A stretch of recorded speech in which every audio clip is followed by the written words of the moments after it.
Welcome, everybody. My name is Beth Hillman, and I'm the president and CEO of the National 9/11 Memorial and Museum. It's a great privilege to welcome all of you to this evening's public program, the last to close out our fall 2022 programs. I also want to extend a warm welcome to our museum members and also to those tuning in to our live webcast. Tonight's program is particularly meaningful for myself, because it's the first time I've had a chance to participate in one of the museum's public programs. It's a fitting subject for us to focus on at this particular moment in our history. We're navigating a challenging global climate, and we're working to deliver a world-class experience here at the museum. And at this point, it's important to reflect on what it means to deliver that experience here and also to be a part of that world that we're in. 9/11 has impacted everybody, including younger generations for whom the day itself and the immediate aftermath are not the same memory as it is for folks like me. This evening's program will focus on those next generations. A generation that Karla Vermeulen, one of our expert speakers this evening, refers to as Generation Disaster. Born between 1989 and 2001, this group includes roughly the younger half of Millennials and the older half of Gen Z. They're distinguished by the fact that while they live in the shadow of 9/11, it's an event for which they may not have a memory or complete understanding. Our guests this evening will discuss the trauma caused by 9/11 and the numerous events that have followed since the attacks, and how these events have continued to shape all of us as children, as adults, as parents, and as a community 21 years later. I'll introduce our speakers in a moment, but before I do, it's my great pleasure to introduce a special guest, Caitlin Levy, who is joining us and will share a few remarks.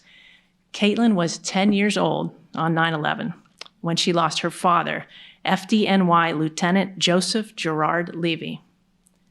Lieutenant Levy was instrumental in leading his rank up to the 78th floor of the South Tower on 9/11. Kate has dedicated her life to working with children, focusing on those impacted by trauma and their recovery.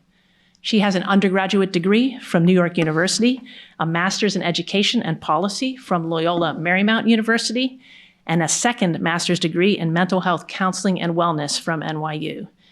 Kate is a trauma-informed therapist and educator and has been involved in many 9/11-related mission-based organizations, including Answer the Call, Tuesday's Children, and Tunnel to Towers. Kate was a participant in our 2021 Anniversary in the Schools program and is also a co-founder of the 9/11 Memorial and Museum Visionary Network, which brings people between the ages of 21 and 45 together through acts of advocacy, commemoration, and engagement to deepen their connections to the 9/11 Memorial and Museum and to ensure that their generation and future generations remember 9/11 and its aftermath. We encourage anyone between the ages of 21 and 45 to sign up for the network in our museum's website. Please join me in welcoming Caitlin Levy.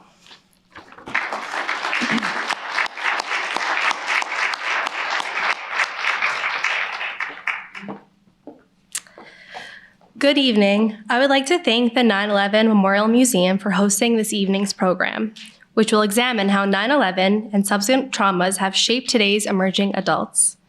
I'm honored to have been invited to briefly speak on behalf of this generation, as well as the 9/11 community.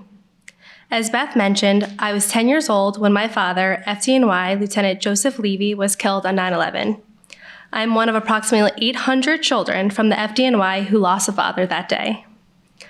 Looking back at the past 21 years, my journey has involved not only following in his footsteps to help others, but also finding the importance of community in my own healing. As an educator and a mental health counselor, I'm inspired to cultivate a community for my students to grow, smile, and thrive in a place that is safe and fun amid our challenging times. Many of my students experience their own hardships at home, and if there's one thing that I learned from my own journey, it is to reciprocate the love and healing I receive to other children dealing with trauma as they learn how to navigate their world. The attacks changed the world in profound ways still being felt today. This evening's conversation is not just about 9/11, but about how these seemingly never-ending events impact us all in ways still being understood. I hope that conversations like this will ensure we are better prepared to support each other in the face of future tragedies. These are the types of meaningful, relevant conversations that happen here at the 9/11 Memorial and Museum. I again want to thank the museum for hosting this program, and I want to extend a special thank you to the panelists for their work, research, and advocacy. They are a value to us all. With that, I'll hand it over to Beth, who will introduce tonight's speakers.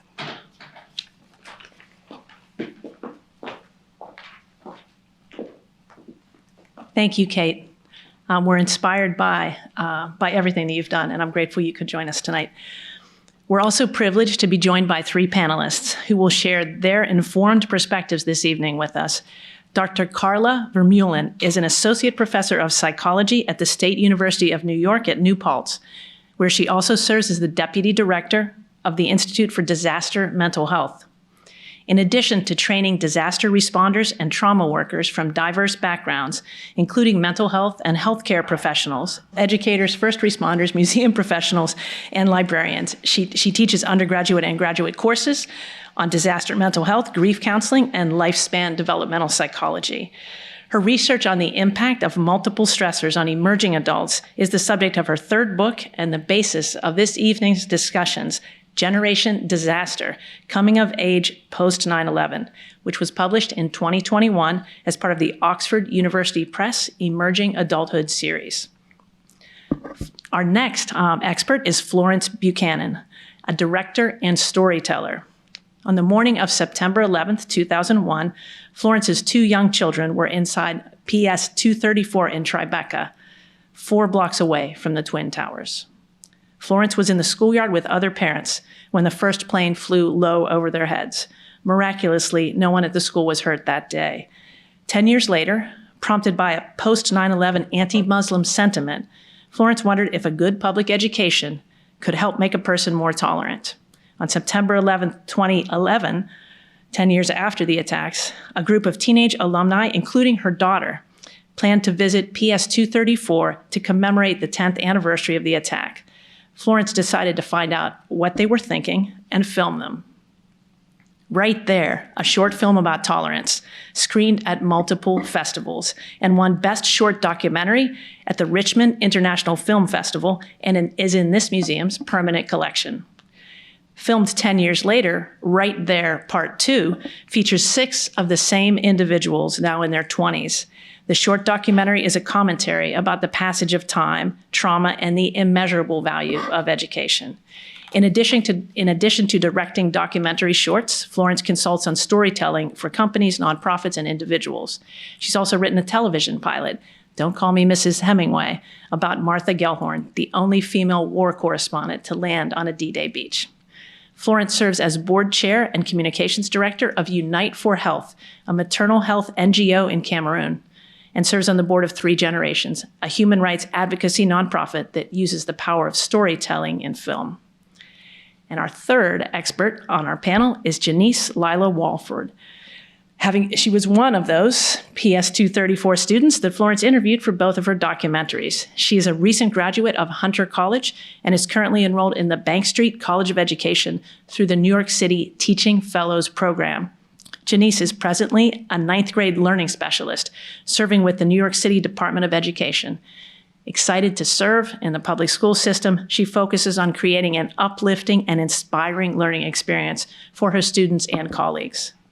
In her free time, she writes, produces, and co-hosts the Naughty and the Teach podcast.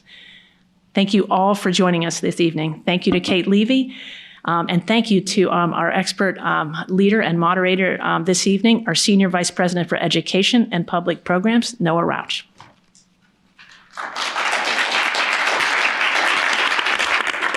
Thank you, Beth. Thank you, Kate. Thank you all for joining us here in the auditorium and online. And thank you to our panelists for joining us for our last public program of the season. I want to start sort of with the day itself, with 9/11, because you all were just a few blocks from here, but all had sort of unique experiences, and those unique perspectives, I think, shaped the last 20 years for each of you.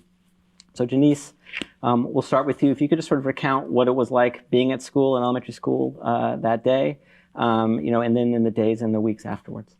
Well, I was in 2nd grade, and from what I can remember of that day, my teacher, Mary Jacobs, she was talking about, like, I guess we were moaning and groaning about having to do math or something like that, of course. And she was saying, like, I know that you wish it was Friday so that we can have choice time. And the next thing I remember is the principal, Anna, like saying, everybody pull down the curtains. And we were in one of the rooms that faced the Twin Towers. So of course, when you make that announcement, everybody's looking at the window. And in my mind, I can see like the Twin Towers falling in the second plane, hitting the second tower, and everything falling down like within this blue frame of the school. And right after that, you know, our Mary Jacobs had us in a circle playing games to try to calm everybody down. And parents are coming, grabbing kids. And, you know, we had like the red folder system. So she's like trying to call parents, like crossing off people as their parents come to get them. And my mom worked across the street at what was then the Early Childhood Center. And so we went up to that school and got one of my cousins. And then the next thing I remember is like running all the way uptown on the West Side Highway, and having to walk home, and then not being in school for weeks, and then being in a classroom that had at first I was in second grade, a third grade class, and then a fifth grade class, and then that was too hectic. So then it was just my class, a second grade class, and a fifth grade class. And then eventually going to St. Bernard's after missing school again. So did you go back to 234, or you went to another school for that period of time? We didn't go back to PS 234. We went to PS 41. We had like a few weeks break. We went to PS 41, another few weeks break, and then we went to St. Bernard's.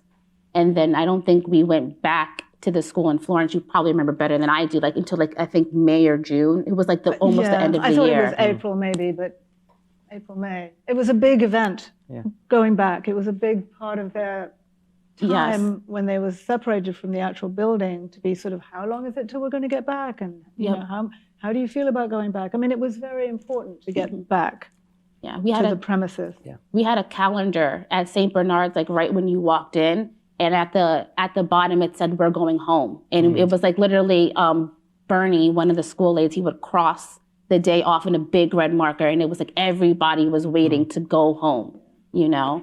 It was like going home. And before we got to actually go there, like to go to school, we got to visit. And I remember it being like the creepiest thing because the school was still covered in dust. And like you never see a classroom dirty. And like, you know, you're like, wow. Like, and then like the people who were cleaning it, like their stuff was there.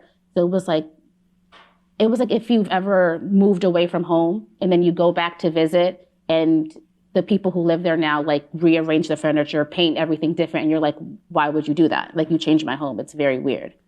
Do you remember conversations that you had with your teachers when you sort of did have sort of school when you had it, or with your family about what had happened? I don't remember talking about it with my family, but I know at school it was a lot of like, well, like what happened? And it was like, well, these people misunderstood this book and this was the reaction. And it was like, and like how we have to like learning different perspectives. But I can't really remember having like a conversation that was like, this group of people did this. It was more about like, you know, these things happen and like, but this doesn't mean that we start hating other people. That was more of the conversation rather than like specific details from what I can remember. Florence? The day, well, as you said, I was in my daughter was in school, my son was in the school. He's 2 years older than Jenice. My daughter and Jenice were in the same class. So it was primary voting day, many people remember. So there was a whole bunch of parents still in the schoolyard after dropping off the kids, because you had to figure out what you were going to do when you went into the voting booth. And the plane, I mean, there was this sound that I've never heard before and I've never heard since, because it's just so unbelievable of a plane going that close over your head. And the tower, I mean, it's 3 or 4 blocks away. So vertically, we were probably, I don't know, we just weren't that far away. So when the plane went over our heads, it felt like and landed, we couldn't see the tower from that part of the backyard of the school. You had to move back because it's a 2-story building. So we sort of all kind of moved back and then looked up, and it was right after the impact. And so the sound of it going over and the sound of it actually landing in the building was the most, I mean, it's an undescribable sound. And then the visual of, at the very beginning, it was wingtip to wingtip and centered. There was a shape of a plane in the building at the very, very beginning before it, got bigger and burned and all the other stuff that happened. So I just remember that, but you couldn't process a visual. You couldn't understand what that meant. You couldn't, it's like, oh, a plane went into a building. I mean, it just wasn't part of your experience ever in your wildest thinking. And I remember, I mean, nobody knew really what was going on. And there was some other dad was standing there and he said, I think it's a terrorist attack. And I remember thinking, what? That's a stupid thing to say. Like, what? It couldn't possibly be. I mean, denial. So that was that part. And then I think memory is a little fuzzy when you're in second grade because the time frame, I mean, it was quite a long time before the buildings came down, interestingly, actually. So, I mean, it's just funny to hear your thing because we went into the classroom only after the second plane hit the second building because it didn't seem like, what were you going to do? You didn't really know what to do, quite honestly. And then from our point of view, all we could see when the second plane hit was there was a ball of fire that went up. And the only reference I had was my parents who lived through World War II bombing. I mean, that was the only kind of reference I had for something that looked like that. So I didn't even know it was none of us knew it was a plane for ages. I mean, till later in the day, in fact. So then we knew that we had to sort of do something, and we went into the school. My ex-husband and I, we both went into the school and collected the 2 kids and walked a few blocks back to our apartment. I mean, but it was just, you operated in a strange place of just doing things that you have to do and trying to stay calm and trying to kind of say, everything's going to be fine, everything's going to be fine, when you don't believe it for a minute. But that's parenting, And we'll get to that in a little bit. But Karla, what are your experiences? So mine was, let's see, I was in my early 30s. At that point, I was working as a magazine and website editor. So this led directly to a career change for me. We lived on Leonard and Hudson Street, a neighborhood we certainly couldn't afford to live in these days. And I was home getting ready to go to work. I remember I was like checking my makeup in the mirror and heard the plane fly over. I was on the 4th floor of I think a 6-story building. And even from within that, with the kind of muffling effect of being inside, that sound was wrong. Like instantly knew something was wrong and then heard the sound of the impact. And excuse me, our apartment faced north. So I couldn't directly see, but I ran to the window and I remember looking out and seeing people at the corner doing this, that thing we all saw in all of the pictures. And so of course I grabbed my keys and put my shoes on and ran down and saw exactly what Florence just referred to. And it was, 10 blocks north. It was far enough that I had a clear view of it, but the scale was just so hard to grasp, even seeing it in person. And so basically just spent the rest of that day kind of figuring out, again, what the hell do I do? My husband was actually in Europe for work at the moment. So I was kind of on my own, just trying to figure out, do I evacuate? If so, where do I go? Am I in danger? That wasn't clear if there were going to be more attacks going on throughout the day, even after the towers came down. But yeah, I do remember seeing that, that perfect hole. And I remember, I mentioned this earlier, I remember seeing what looked like kind of a crack on the very top corner of the North Tower. And I remember thinking, my God, if that corner shears off and falls, that's going to be catastrophic. Certainly had no idea what was about to actually happen. I mean, it's amazing. The first sort of the entry point to the story, it's already sort of inhuman in its scale. Yeah. I mean, it's already, just from the very, starting at 8:46 that morning. So you talk about how it led to a career change for you. How did it lead to a career change? I pretty much, let's see, I'd been working for a bridal magazine at that moment. And like many people started to think, is this really what I should be doing with my life now that I've had this kind of wake up call? So my husband and I ended up moving up to the New Paltz area where we actually already had a weekend house. And I decided, I know, I'm going to go to graduate school and study psychology because then I can figure out why people would do things like this. It didn't work out quite that neatly, but I happened to end up at SUNY New Paltz for my master's right at the time when kind of my mentor, James Halpern, was founding the Institute for Disaster Mental Health. So just purely out of good fortune, I ended up working with him, getting into kind of the trauma and disaster field.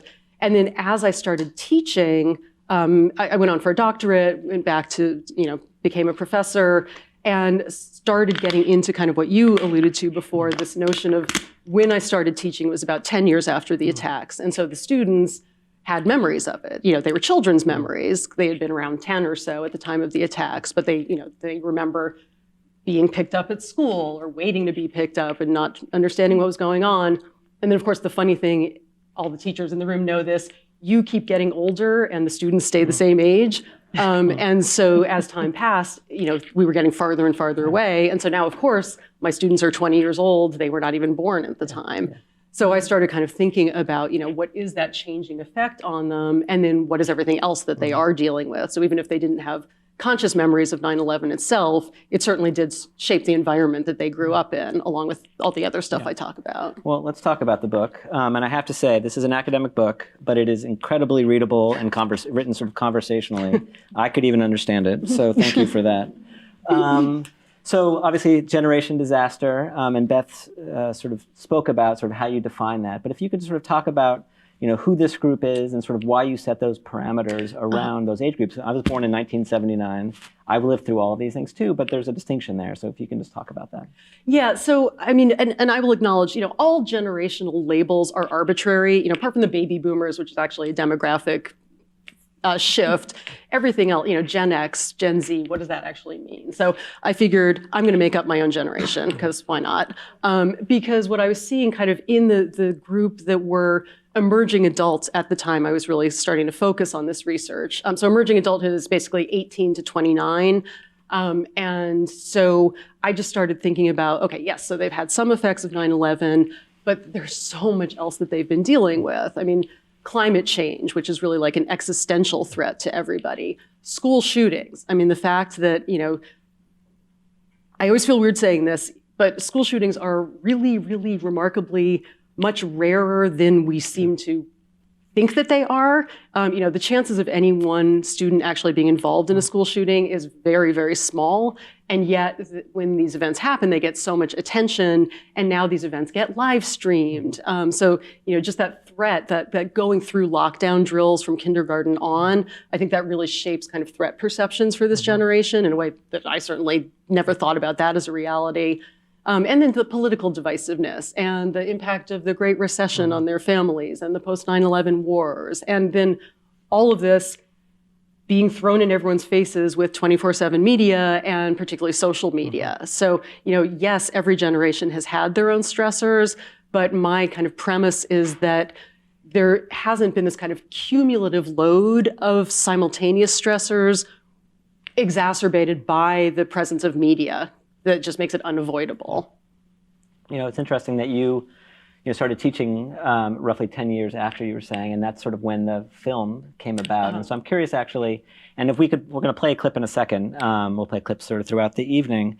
And this is the very first scene from the first film, so the one that was created 10 years after the attack. So we'll play that and then we'll talk about it a little bit. Okay. Yeah.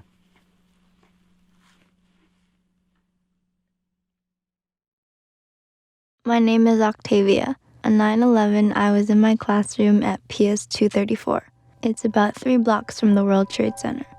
We were just a bunch of little kids, and we saw a lot right out the window.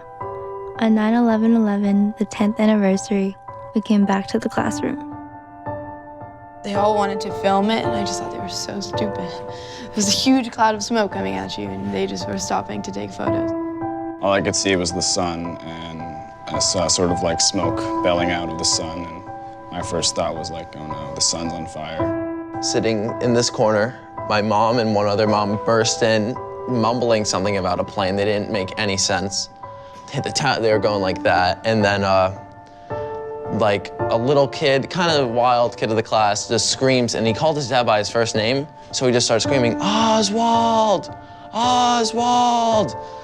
And you know, everyone's just like looking up in shock, and then my other friend just says, the tower is burning, and the teacher, who was extremely brave, like I still see her around, she closed the shades and finished the whole entire book, like kept everyone calm. And we both looked up out the windows, and I just remember seeing this gaping hole right there, right in front of me. So, you know, so you capture this generation, and what's interesting is it's not just that it's sort of 10 years and then 20 years, sort of looking at this sort of shift over time as they sort of grew up during these formative years. So, you know, I'd love to hear about sort of what got you thinking about making the first one, and then when you started thinking about the second one, and sort of how you tied those together. Yeah, it's good because I didn't think about it on 9/11 at all. And then it really wasn't a thought in my mind until 10 years later, and the school sent out an email, PS2s sent out an email saying, would all the kids, 9/11 was on a Sunday, the 10th anniversary was in fact on a Sunday, which was serendipitous. So the school wanted people to visit, and they emailed all the parents and invited all the, you know, whoever was around to come to sort of be together in the school again 10 years later. So of course everybody's in high school by this time. I mean, they're all, whatever, 16, 17. So I thought, wow, that would be fascinating to see where they are at this point, because after 9/11, you heard all the stories, you heard the tragic stories, you heard the heroic stories, you heard, I mean, those tended to be the stories that you heard, were either end of the terrible, terrible spectrum of the effects of 9/11. And I felt like kids you never hear from anyway, first of all, which is a problem. And second of all, these were kids that were right there, and all these other people all over America were being all, Muslims are terrorists, and you can't, you know, Middle Easterners, you can't let them on planes, and you can't do that. I mean, it was just so horrific to me that this country, I'm an immigrant. I grew up in London, and I came here in my 20s, and my feeling about America was it's such a wonderful place because it's full of immigrants.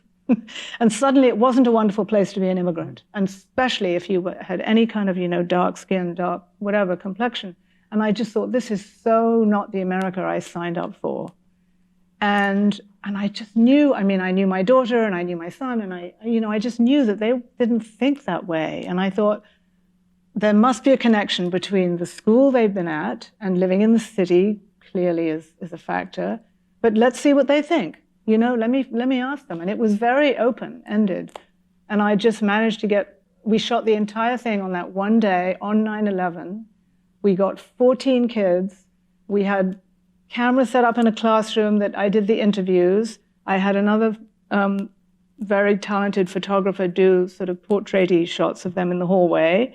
And then we set up another camera in another classroom and did this thing that we have at the end, a sort of stop motion of building a new tower with building blocks, because it just felt the tower was being built at that point. So we just did this sort of crazy day with these wonderful kids, and they didn't surprise me in the very large sense of I felt that they would be tolerant about their attitude towards Muslims, but they were so thoughtful and so just wise, and I just thought, you know, grown-ups in this country should listen to these kids, frankly. Do you have memories of that, and what are they? Oh, of the filming? Yes, I remember.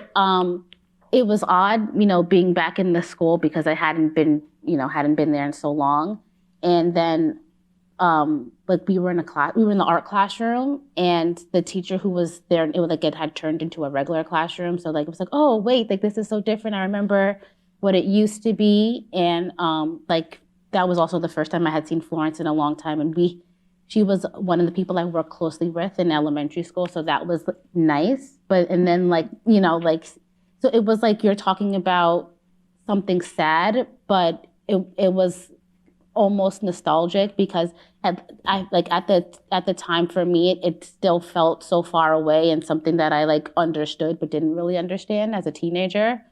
You know, like certain aspects of the politics I understood, but still not in a complete sense. So like in that way, it was like it was still like talking to an adult that you trust. So it was an easy conversation, and it was very open-ended. It wasn't like pointed in any way. Yeah. What surprised you? I mean, did things surprise you about their responses? Well, I just found them to be so thoughtful and so not judgmental and so not, I mean, they basically weren't prejudiced. I mean, they explained why. I mean, they talked about what Islam means and how it's a religion that's actually very similar to Christianity in some ways, and how just because, you know, you're a Muslim doesn't mean you're a terrorist, and the terrorists were these particular group of very, very like bad people. I mean, they understood, honestly, like truths that seemed to go over the heads of an awful lot of other people here. And I mean, that was in the end that the film became this kind of homage to education, because we shot it in the school, and because what I learned about what basic knowledge these kids had, and I believe 100% that elementary school is where it all begins. I mean, yes, they were in sort of middle school and high school by then, but you know, it was this sort of solid, like, sensitive response to bad things, that what you need to have. And I guess it also reflected my personal experience with the school, because frankly, the community that they created after 9/11 down here, PS 234, I mean, I think it kept all of us sane. I mean, I actually attribute my own ability to function with, you know, with what happened at that school after that, and the sense of community and the sense of everybody looking after each other and being there for each other. And all the parents helped in the new school, and we cleaned the classroom, and we, you know, there was always this, we were a community, and it was really important to get back to normal. Yeah. And I think that's just a lesson that I've carried with me from that. You know, it's interesting hearing, you know, you mentioned sort of the curtains being pulled, and you hear this, you know, not just schools in New York who had a direct view where sort of they were literally pulled down, but also sort of figuratively sort of pulling down curtains. And I'm curious, in your research, what do you find in terms of, because there does seem to be this balance between you don't want to whitewash, you want to be truthful about what's going on, whatever that is in the world, but you also don't want to completely emotionally or cognitively overwhelm students of that age, or really anybody. And so it seems like it's sort of a tough thing to deal with. I'm curious what the research says around that. I think this event was so rare, I don't know that there is research around it. Just anecdotally, I've heard from a lot of my students, you know, I was kind of asked them, or well, when they were old enough at the time to remember, asked them, like, what was it like? And just the full gamut of stories. Some of them were brought into an auditorium and the television was put on, showing the constant coverage. We absolutely know that is bad. Do not immerse children in media about this thing. So that was not a good choice by those administrators. I'm sure they were doing the absolute best that they could with the information they had available at the time. Others, especially for younger children, did kind of the distraction. You know, certainly not telling a 6-year-old what happened would probably be preferable. But you know, I have some examples from students in the book about just these kind of very, you know, their memories of, I was really mad because, you know, we were told we were going to have a test and I didn't want to have the test. And so just, you know, the kind of very fuzzy lack of understanding of what actually happened. So I have great sympathy for teachers and administrators on that day who had to figure out, you know, how do we handle this? You know, you're a teacher in the DOE. Thank you for that work. I'm curious, do they talk about this? Just because things are sort of constantly happening in our life. Do you get training, or do you sort of have any? I don't know if that was such a funny question to ask. You mean like training on like what to do in an emergency? Well, if there's emergency sort of somewhere else where, you know, there's sort of something happening and there's a sort of a moment, like not like 9/11 necessarily, but just sort of there's something that you might be dealing with in the classroom. There's questions that pop up and how you deal with those. No, there's not training. Yeah. But I think like when things, in my experience, when things have happened, there might be like a general statement or like way or like teaching tools that how you can approach certain things so that you can like read through materials and then think about how you want to have a conversation with your class. Like recently we talked about anti-Semitism because that's been in the media a lot. So as a school, right, of course we had a thoughtful message, and then personally in small groups considered like circles, like a small community of students, about like 8 to 10 kids. We had a personal conversation with them explaining what anti-Semitism is, and, you know, in like a honest conversation about like how it's wrong, and like how like people in the media are saying these things can be dangerous and how it influences people. So that's what we do, but I feel like that's like almost like a common sense thing where it's like, we're gonna band together, make a message, and relay it to the students at whatever level that they're at. But if something like 9/11 were to happen again, I don't know, because those kids are my babies. I feel like I would like grab them and sit and like find a point to go to. Like, so the teachers that were there and handled that, so brave. And I don't like, if they remain teachers the next year, like kudos to them, because, you know, I think about like a school shooter. That's like, I guess like the most relevant thing to 9/11. And all the time I think like, I'm a parent, like, who do you, like, how, like, I would step in front of a shooter for my students, but like what that means for my child at home, you know?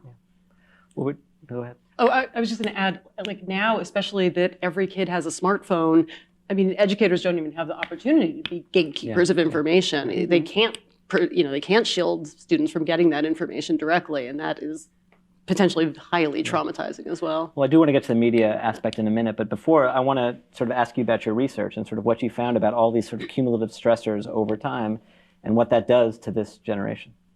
It adds up, and it really has a toll. And I mean, let me start by saying, I think it is amazing how resilient many young people are. I mean, you know, they get told all the time that they are entitled and fragile and soft and weak and all of that stuff. And many of them are struggling for sure. I mean, I'm sure we're all aware there are higher rates of mental illness or mental health issues, especially depression and anxiety among young people today than among older generations.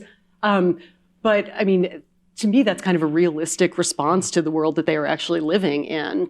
So I think we need to give them a lot of credit for not giving in, for surviving. And also, I think I really admire this generation for their openness about mental health issues. There's so much less stigma than there used to be. And that's a really positive thing.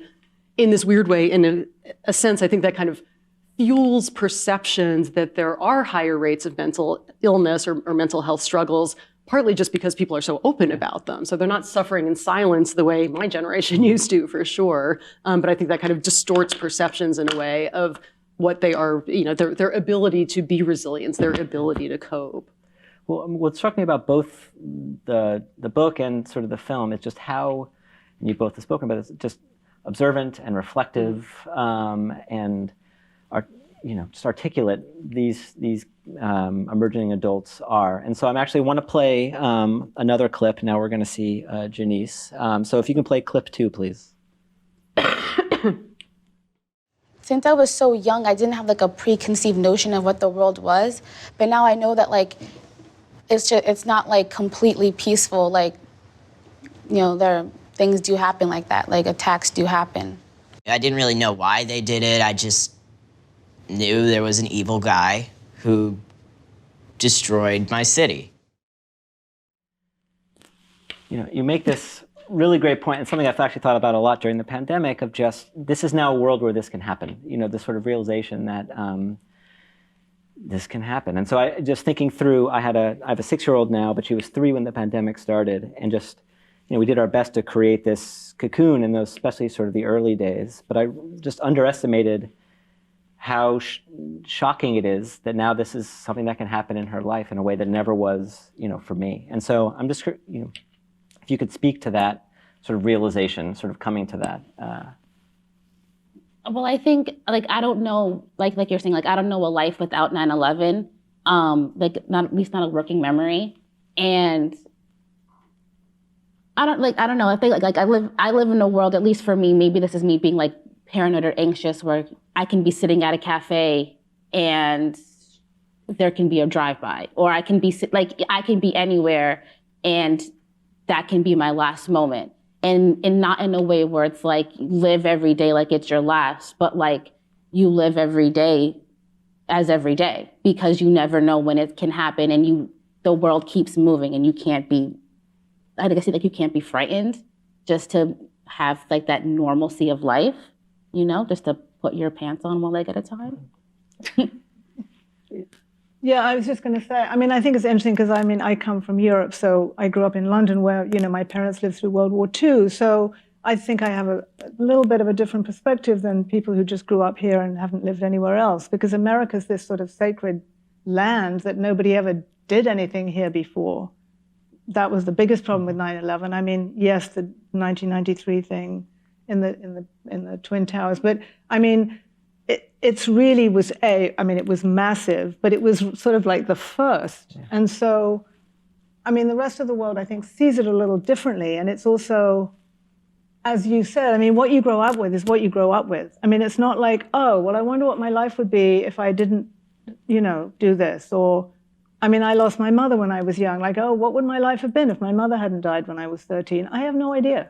It is what it is. And a lot of life is like actually how you deal with the terrible things that happen, because the world is full of terrible things that happen. We didn't die in 9/11, with respect to your father. Like, any of us that survived, yes, there's trauma, and yes, there's residual, and yes, there's whatever. But honestly, I think the two worst things right now are school shootings for kids. Can you imagine thinking you're going to your classroom and you're going to be dead from an assault weapon? That's way worse than 9/11, because 9/11 is so crazy and so rare, and so that, it was a one-off. But the school shooting, we believe they happen all the time because of the media. But I think that's way more scary, and I think that social media's probably got a lot to answer for. Well, to that point, there's this disconnect between, by almost every metric, things are, compared to 50 years ago, 100 years ago, things are getting better, no matter sort of what that metric is that you look at. Bad things are going down and good things are going up. But it just really doesn't feel that way. And so, what's the role of media in this, and sort of having access to seeing scenes of violence or other people's, sadness or disasters, whatever that is? We are, 9/11 sort of a moment where, we were brought into an event like we sort of had never had before, and it's estimated 2 billion people watched in real time. A third of the world's population at the time. Witness is just a really key part of this, and so that's only been exacerbated over the last 20 years.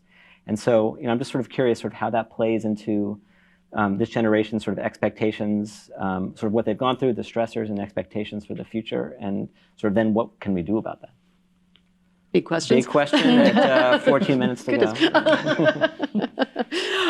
Yeah, I think the role of media is tremendous in this. And, part of that is just the frequency. Even setting social media aside for the moment, just the 24/7 nature.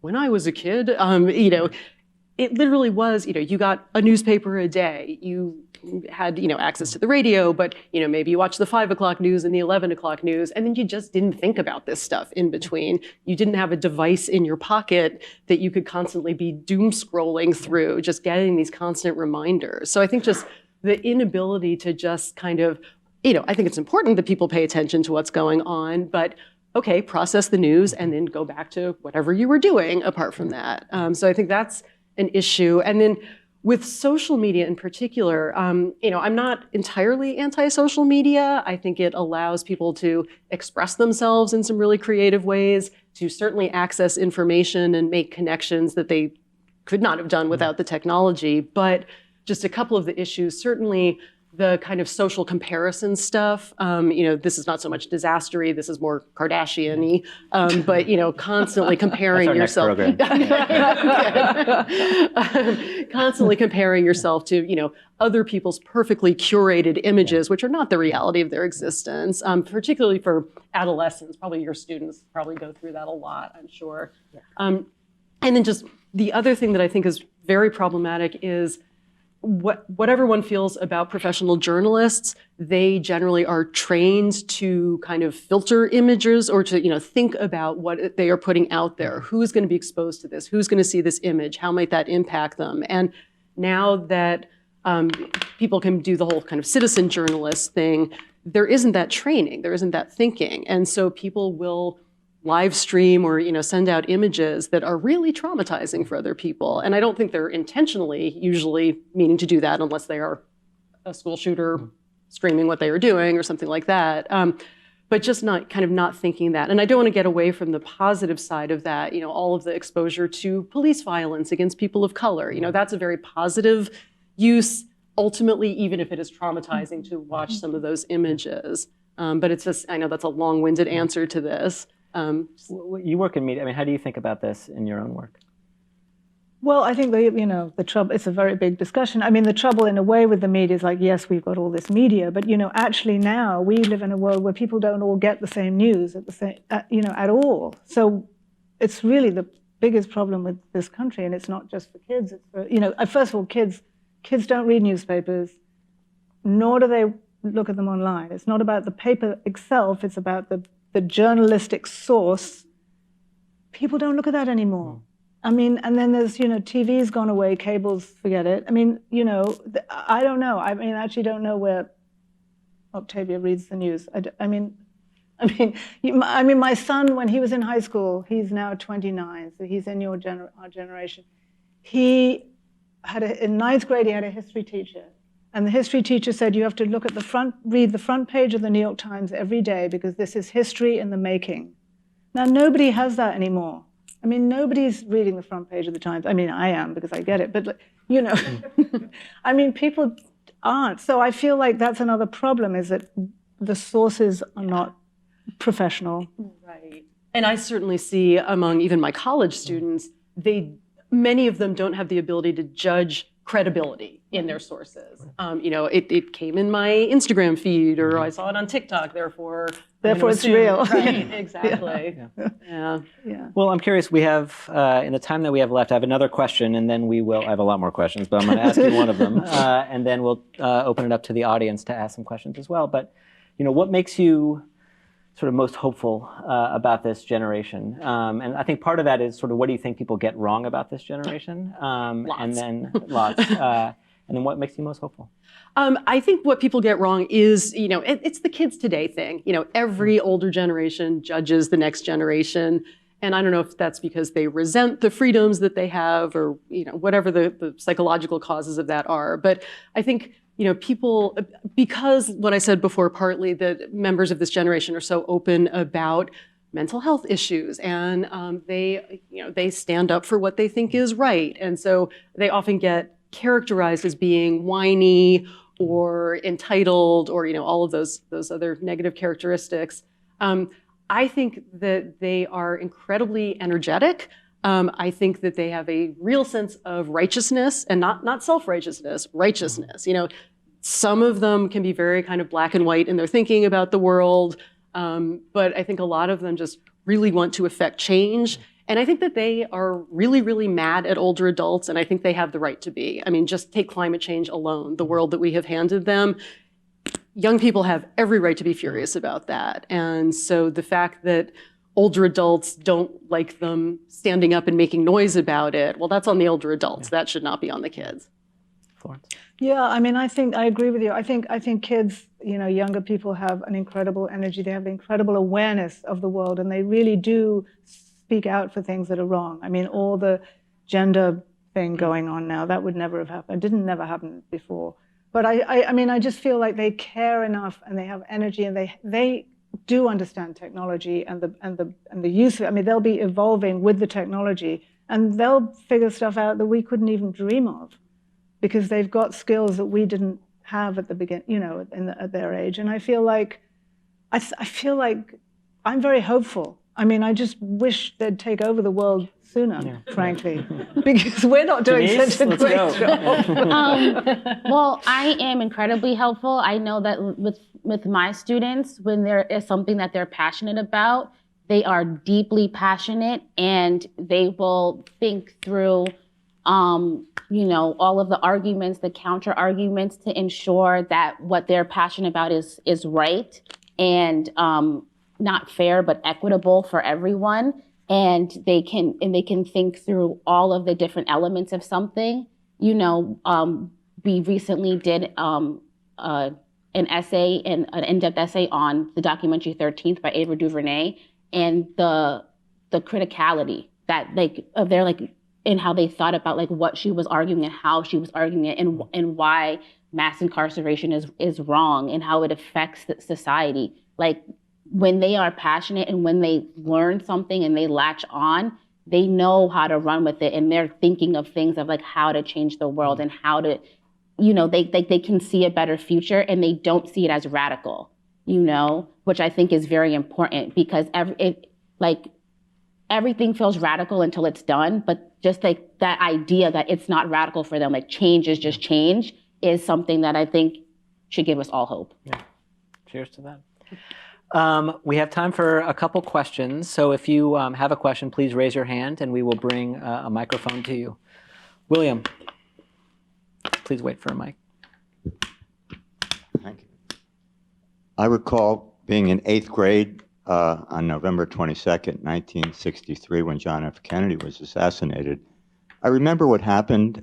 Basically, we were dismissed from school without any reason, went home, and the TV was on. I don't recall having strong feelings, emotional feelings of trauma from that event.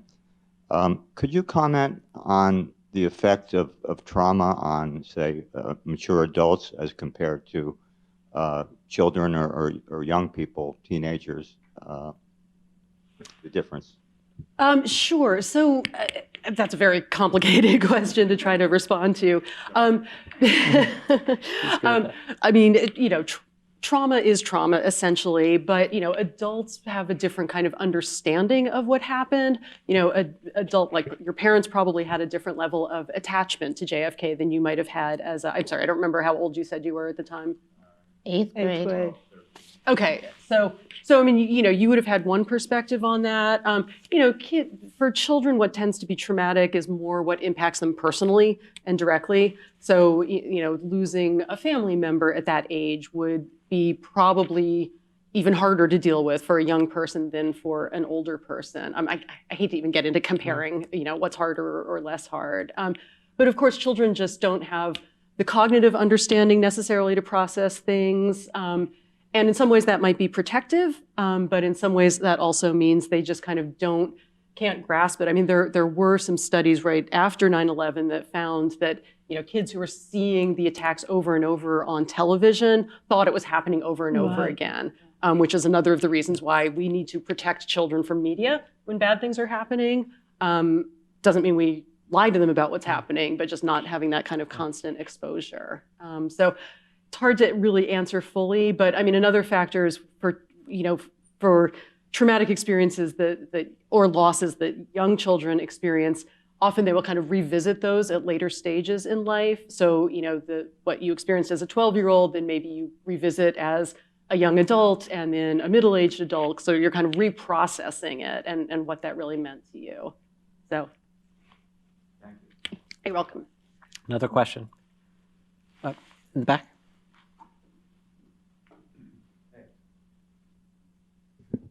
I am a school teacher from Connecticut, and this is an awful 10th anniversary. A fabulous British commentator made the statement that, and I really can't agree with this more, that we decided that day with Sandy Hook that young lives are expendable. And I wish to hell that were not the case, but do we see in the case of terrorism, do any of you forecast that, God forbid, but there's a certain amount of it that is just stomachable, that we could get to the point where terrorism becomes like that? A 9/11 in miniature could just repeat itself and we would care less and less. I'm sorry about the sad question. I wonder if we can get used to it, God forbid, as we get used to school shootings. That's for you. Yeah, and thank you for mentioning the 10th anniversary. I was going to mention that as well. Certainly necessary to never forget that event or any of the subsequent events, and they do just keep happening. I'm not going to be able to give a very optimistic answer to this. Just politically, I don't know that we get used to terrorism per se, but certainly in this country, there is not clearly the political will to do anything about access to guns. Because if Sandy Hook was not enough to actually lead to significant change, I don't know what would be. And then, I have kind of similar feelings after the Marjorie Stoneman Douglas shooting. And in that case, I had so much respect for how those students, high school students, did so much incredible advocacy. I mean, they fought for policy changes. They organized nationwide school walkouts. And I had a brief moment of hope there, like, okay, maybe this is the group that's actually going to get something changed. And they just don't. And, I don't want to politicize this too much, but just the gun lobby and politicians and money and all of this, it's just devastating. It's terribly upsetting to see. I think, though, it's really important to differentiate between domestic terrorism and, foreign terrorism, because 9/11 is very different from some white guy running around a school with with an assault rifle. I mean, it's become sort of in a way put together. But my feeling about 9/11 in the 21 years since then is, and then it was very strong at the time, and I guess it's partly like Britishness.